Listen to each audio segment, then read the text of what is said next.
शुभी आज बहुत खुश थी। हो भी क्यों ना, पूरे 6 महीने के इंतजार और तमाम परेशानियों को झेलने के बाद आखिरकार उसे रहने के लिए क्वार्टर मिल ही गया था। पति हिरेन की सरकारी नौकरी के कारण जगह जगह का तबादला, उस पर भी समय से क्वार्टर न मिल पाना काफी खल जाता था। इस पोस्टिंग में भी उनके साथ यही हुआ। सरकारी क्वार्टरों में मरम्मत का काम चलने के कारण मजबूरी में उसे इस बार सिविल एरिया में ही रहना पड़ा, जिसके चलते बच्चों की पढ़ाई और बार बार की शिफ्टिंग से बचने के लिए हिरेन ने एक पुराने और काफ़ी समय से खाली पड़े सरकारी क्वार्टर को रहने के लिए देख लिया।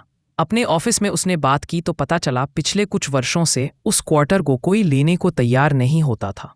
हिरेन ने कारण पूछा तो पता चला कि उसकी जर्जर दीवारें देखकर लोग भड़क जाते हैं। सबको ही रहने के लिए साफ सुथरा और आलीशान मकान चाहिए होता है। हिरेन को कारण तो कुछ विशेष नहीं लगा। इस समय उसे ज़रूरत भी थी, इसलिए बिना कुछ सोचे समझे उसने क्वार्टर अपने लिए आसानी से उपलब्ध करवा लिया। हिरेन ने जब क्वार्टर देखा तो बड़ा खुश हुआ। लाइन से 2 कमरे, एक पतला सा बंद गलियारा जिसमें एक लोहे का जालीदार दरवाज़ा था जो घर के पीछे की तरफ खुलता था।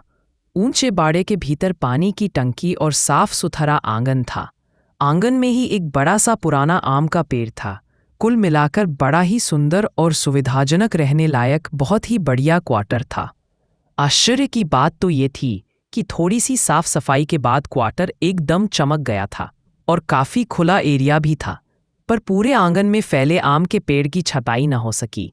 जब भी मजदूरों को छटाई के लिए बुलाया जाता तो कभी बीमारी तो कभी आवश्यक कार्य का बहाना सुनने को मिल जाता। जो भी था, पेड़ इतना भी बुरे विस्तार में नहीं था कि उसके साथ रहा न जा सके, इसलिए हिरेन ने उसे वैसे ही छोड़ दिया।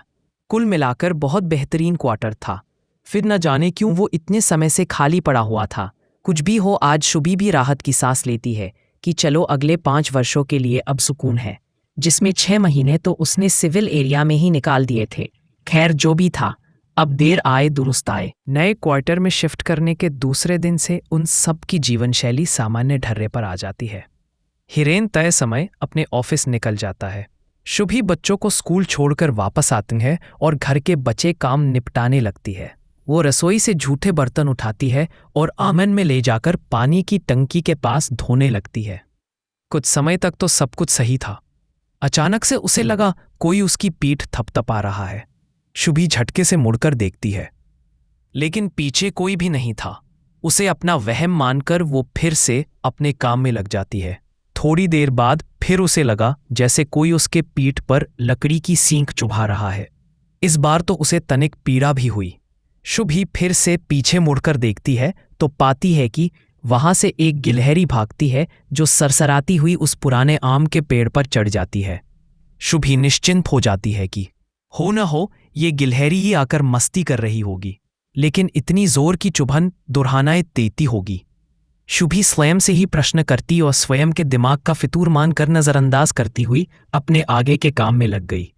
सारा काम समेटते हुए उसे दोपहर के 12 बज गए। अब तो बच्चों के आने का भी समय हो जाता है। दोनों बच्चे प्राइमरी में ही हैं तो स्कूल जाकर उन्हें लाना पड़ता था। शुभी फटाफट तैयार होकर बच्चों को लेने चली जाती है। स्कूल से निकलते ही कुछ अन्य महिलाओं से उसका परिचय होता है। औपचारिक बातों में ही साथ खड़ी महिला ने पूछा, अच्छा आप कौन से क्वार्टर में आए हो? MT15C में जी। शुभी का इतना कहना था कि प्रश्नकर्ता महिला भौचक्की होती हुई कहती है, क्या कहा आपने? 15C में शिफ्ट किया है आपने? हाँ तो क्या हुआ? इसमें इतना चौंकने वाली क्या बात है? माना कि पुराना सा टूट फूटा था, लेकिन थोड़ी रिपेयरिंग के बाद एकदम शानदार चमक गया है। हाँ, वो सब तो ठीक है, लेकिन आपने उसके बारे में और कोई जानकारी नहीं की क्या? कैसी जानकारी? तब तक उन महिला का रिक्शा आ गया और वो अपनी बात बिना पूरी किए ही चली गई। शुभी भी इस बात को हल्के में लेते हुए बच्चों को लेकर सीधा घर आ जाती है। शुभी के 2 बच्चे, बेटा शिखर 6 बरस की और बेटी सोनी 4 बरस की थी। शुभी दोनों स्कूल के कपड़े बदलकर उन्हें तैयार करके वहीं गलियारे में ही बैठाकर बतियाते के साथ खाना खिलाने लगती है। बच्चे अपनी मीठी जुबान में स्कूल के हर अच्छे बुरे अनुभव को साझा कर रहे थे। शुभी दोनों के साथ खुद भी बच्ची बनकर इस अनमोल क्षण को अपनी ममता के कोष में समा ले रही थी। बातों ही बातों में शुभी ने ध्यान दिया कि सोनी बार बार जाली लगे दरवाजे की तरफ देख रही है। उसे सोनी का यूं देखना अजूबा नहीं लगा। अजूबा ये लगा कि जैसे कोई दरवाजे के बाहर खड़ा हो और वह आंखों ही आंखों में उससे बात कर रही है।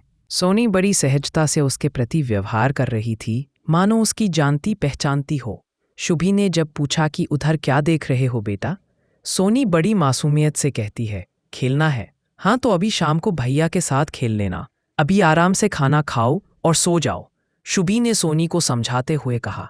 शुभी की बात पूरी भी नहीं हुई कि उसे लगा जैसे कोई तो दरवाजे के बाहर खड़ा है। उसने उठकर तुरंत दरवाजे की तरफ हाथ बढ़ाया ही था कि लगा जैसे कोई तो था जो उसकी आहट पाते ही वहां से भाग गया। शुभी को थोड़ी घबराहट तो जरूर हुई, लेकिन ये सोचकर कि सरकारी एरिया है, सुरक्षा की पूर्ण व्यवस्था है, फिर यहाँ कौन आ सकता है, ये जरूर उसका भ्रम है, यही मानकर वह निश्चिंत हो जाती है। उसने हर रोज की भांति आज भी बच्चों को खिला पिलाकर सुला दिया। इधर बच्चों के बिखरे सामान को तह करती हुई शुभी पुनः अपने काम में व्यस्त हो जाती है। अब तो जब भी वह गलियारे से गुजरती, हर बार उसे दरवाजे के पास किसी के होने का एहसास होता। न चाहते हुए भी उसका ध्यान दरवाजे पर चला जा रहा था। एक बार भ्रम हो सकता है, हर बार नहीं। यही विचार करते हुए वह दरवाजे के निकट जाती है। इस बार जब उसे ऐसा महसूस हुआ कि निश्चित रूप से कोई दरवाजे से सटकर उसे झांक रहा है, इस बार शुभी झटके से दरवाज़ा खोलती है और बाहर झांक कर देखती है तो सामने वास्तव में एक साया सा भागता नजर आया।